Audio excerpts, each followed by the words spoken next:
ख्रिस्त में भाइयों एवं बहनों, सबों को जय यीशु।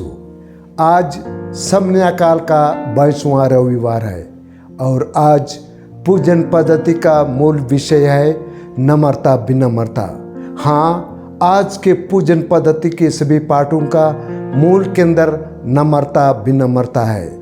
आज का प्रथम पाठ प्रवक्ता ग्रंथ कहता है, नम्रता के साथ अपने कामों को, अपने कार्यों को किया करें। आप जितना महान हो, जितना बड़े हो, उतना ही अधिक आपको नम्रता विनम्रता दिखानी चाहिए। और आज का द्वितीय पाठ इब्रानियों के पत्र में कहा गया है, आप जीवित ईश्वर के शहर यरूशलेम निवासी हैं और आप स्वर्ग के नागरिक हैं। अतः आपको नम्रता विनम्रता के साथ जीवन यापन करनी चाहिए। और आज प्रभु यीशु आज के पवित्र समाचार में नम्र विनम्र बनने के लिए आह्वान करते हैं और यीशु एक दावत में नम्रता विनम्रता का शिक्षा देते हुए कहते हैं कि हमें अपने आप को दूसरों से बड़ा कभी नहीं समझना चाहिए और दूसरों की भावनाओं का सम्मान करनी चाहिए और अपने आप को नियंत्रित करनी चाहिए। और आगे कहते हैं, हमें अपने जीवन में नम्रता को अपनाना चाहिए क्योंकि यह हमें ईश्वर के करीब लाती है, दूसरों के साथ हमारे संबंधों को मजबूत बनाती है।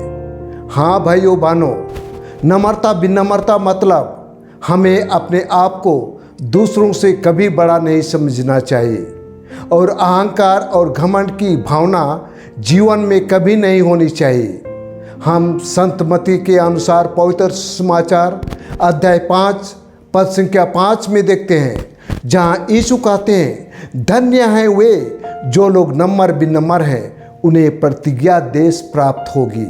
इसका मतलब है, जो लोग नम्रता और विनम्रता से भरे हुए हैं वे आध्यात्मिक, मनोवैज्ञानिक और शारीरिक रूप से धन्य होंगे। इसका अर्थ है, यदि हम नम्र विनम्र मनुष्य होंगे तो हम जीवन में सुख शांति और संतुष्टि की अनुभूति का अनुभव करेंगे। अगर हम नम्र विनम्र होंगे तो जीवन में न केवल ईश्वर का दिल जीतेंगे बल्कि हम मनुष्यों के दिल भी जीतेंगे। हाँ भाइयों बहनों, नम्रता के गुण से पृथ्वी और स्वर्ग राज्य या जीवन के लिए फायदा ही फायदा है। संत मत्ती के अनुसार पवित्र समाचार अध्याय 18 पद संख्या 4 में यीशु कहते हैं, जो अपने को छोटा समझता है वह स्वर्ग राज्य में बड़ा बनाया जाएगा। फिर मत्ती अध्याय 20 पद संख्या 16 में यीशु कहते हैं, जो पिछले हैं वे अगले किए जाएंगे।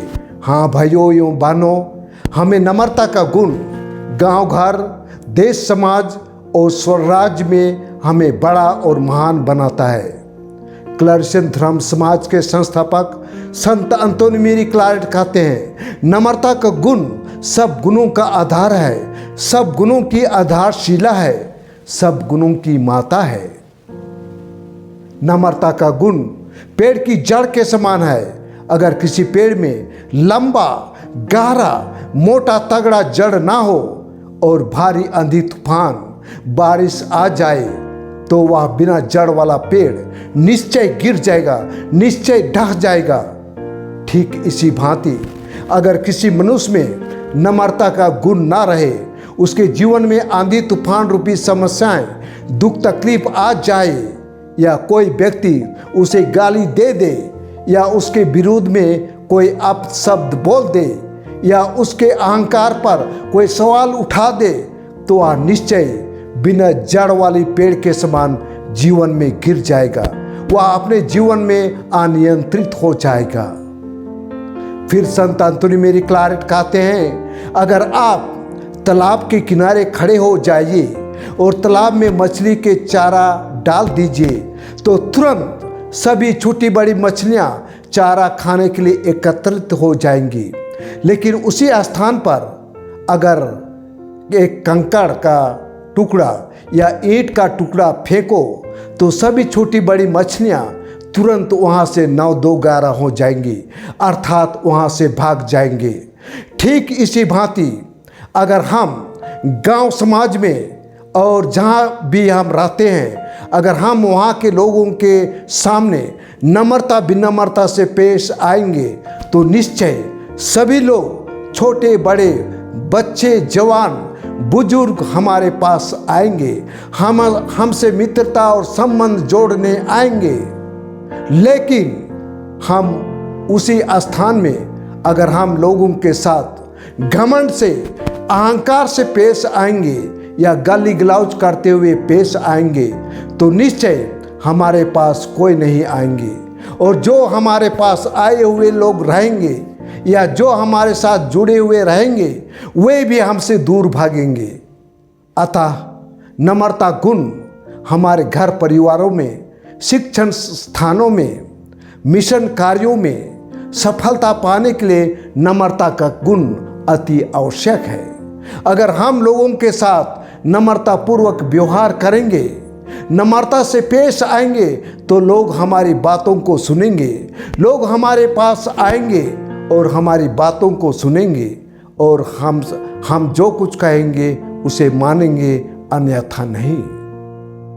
हमारे प्रभु यीशु मत्ती अध्याय 11 पद संख्या 29 में कहते हैं, मुझसे सीखो क्योंकि मैं स्वभाव से नम्र विनम्र हूँ। निसंदेह हमारा प्रभु यीशु नम्रता के गुण के लिए एक आदर्श है, एक सुंदर उदाहरण स्वरूप है। हम याकूब के ग्रंथ अध्याय 4 पद संख्या 6 में देखते हैं, ईश्वर घमंडियों का विरोध करता है और नम्र विनम्र विनीतों का अनुग्रह प्रदान करता है।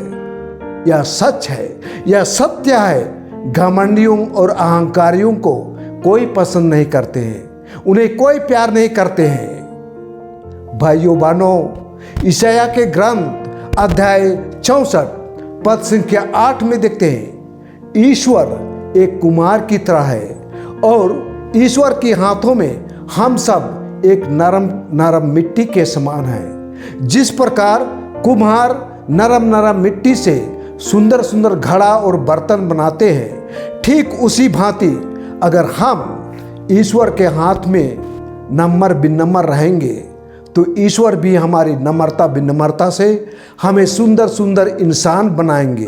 तो आइए हम आज संकल्प लें कि मैं गांव घर समाज में नम्रता विनम्रता से जीवन यापन करूंगा और ईश्वर के हाथ में नम्र विनम्र से रहूंगा, ताकि हमारा ईश्वर हमें भी सुंदर इंसान, पवित्र इंसान बनाएंगे, हमें धर्मी इंसान बनाएंगे।